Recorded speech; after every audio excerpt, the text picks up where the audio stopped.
Hello बच्चों, border वाली class में मैं अभय आप सभी का बहुत बहुत स्वागत करता हूँ। आज से हम लोग हर एक टॉपिक हाई स्कूल एग्ज़ाम देने वाले सभी विद्यार्थियों के लिए आज से हम हर टॉपिक के मोस्ट इम्पॉर्टेंट क्वेश्चंस को बताएंगे। ये क्वेश्चंस अगर आप देख के जाएंगे तो ये उम्मीद रखिए, विश्वास रखिए कि आपको मैथ में बहुत ही अच्छे अंक आने वाले हैं। मैं यह क्वेश्चन आप लोगों को हर टॉपिक का दूंगा। इम्पॉर्टेंट क्वेश्चंस हैं जो आपके बोर्ड के पेपर में देखने को मिल सकते हैं। आपको करना क्या है, इन सारे क्वेश्चंस को सॉल्व करना है। एक अलग जगह, एक अलग कोई रफ कॉपी ले लीजिए, सारे क्वेश्चन को सॉल्व कीजिएगा। होगा क्या, आपके पास क्वेश्चंस का एक सीरीज मिल जाएगा एग्ज़ाम में रिवीजन करने के लिए, एग्ज़ाम टाइम में। ठीक है, रिवीजन करने में आपको आसानी भी होगी। और आपको क्या करना है, जितने क्वेश्चंस हैं किसी भी क्वेश्चन में ज़रा सा भी अगर आपको डाउट है तो उस क्वेश्चन नंबर को आप कमेंट सेक्शन में कमेंट करेंगे। मैं उसको नेक्स्ट वीडियो, जब भी मैं उस कमेंट को देखूंगा नेक्स्ट वीडियो में, पहले आपके कमेंट को मैं सॉल्व करूंगा, आपके क्वेश्चन को सॉल्व करूंगा, फिर मैं जो मेरा नेक्स्ट टॉपिक होगा उसके बारे में बताऊंगा। ठीक है, मैं इसलिए प्रश्नों को लिखा हूँ ताकि इसमें आप लोग भी थोड़ा मेहनत कीजिए, पता चल सके कि आप लोगों ने आज तक क्या पढ़ाई की है, क्या ये सारे क्वेश्चंस आपसे बन रहे हैं कि नहीं बन रहे हैं। अगर नहीं बन रहे हैं तो बाय द वे अगर एग्ज़ाम में आ गया तो आप क्या करेंगे। ठीक है, तो इसलिए आप एक तरह से प्रैक्टिस सेशन के तौर पे इसका यूज कीजिए, इस्तेमाल कीजिए। मैं हर टॉपिक का इस तरह का क्वेश्चन लेकर के आपके सामने प्रस्तुत करूँगा। पहला क्वेश्चन है, यदि लसा 77 99 बराबर 693 है, मतलब इन दो संख्याओं का लसा कितना है, 693 है, तो मौसा इन्हीं दोनों संख्याओं का मौसा ज्ञात करना है। क्वेश्चन ऐसे ही मिलेगा।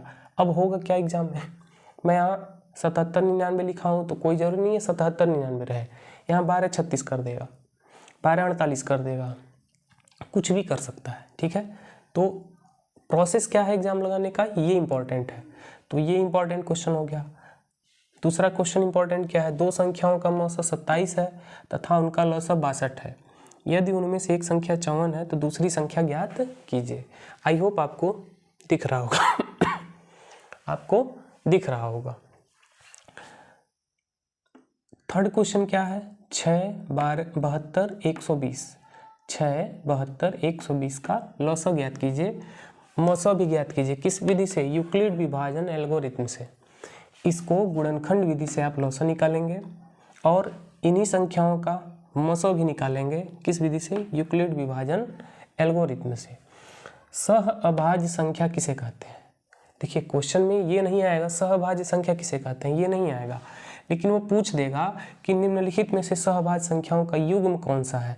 दे देगा 3 और 5, ठीक है, दे देगा 4 और 7, दे देगा 6 और 15। ये क्या, ये सहभाज्य संख्या है, क्या ये असहभाज्य संख्या है, क्या ये सहभाज्य संख्या है। तो मैंने इसलिए डिफिनीशन लिखा है कि जब इसके डिफिनीशन को आप जानेंगे तो किसी भी क्वेश्चन को अटेम्प्ट कर लेंगे। तो सहभाज्य संख्या किसे कहते हैं, और घबराइएगा मत, जो भी नहीं आएगा, जो भी बिंदु आपको समझ में नहीं आएगा, थोड़ा सा भी दिक्कत अगर आपको लगेगा, बेझिझक बिना हेजिटेशन के आप कमेंट कीजिएगा। मैं उसको बहुत ही सिंपल वे में अच्छे तरीके से बताने की कोशिश करूँगा। इस टॉपिक का सबसे मोस्ट इम्पॉर्टेंट क्वेश्चन ये है, ये मैं बिल्कुल श्योर हूँ कि ये आपको एग्ज़ाम पेपर में देखने को मिलेगा ही मिलेगा। ठीक है, सिद्ध कीजिए कि करड़ी में 2 या करड़ी में 3 या करड़ी में 5 एक अपरिमेय संख्या है।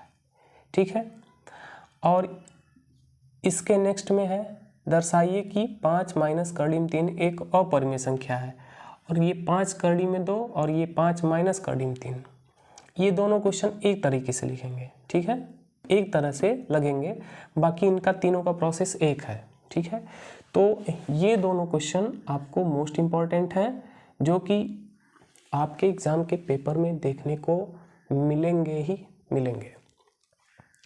अब इन प्रश्नों में जो भी दिक्कत होगा आपको आप बताइएगा, मैं उसको बिल्कुल बताने की कोशिश करूँगा, बिल्कुल सिंपल लैंग्वेज में कैसे आपको एग्ज़ाम में लिखना है यह भी तरीका मैं बताऊँगा।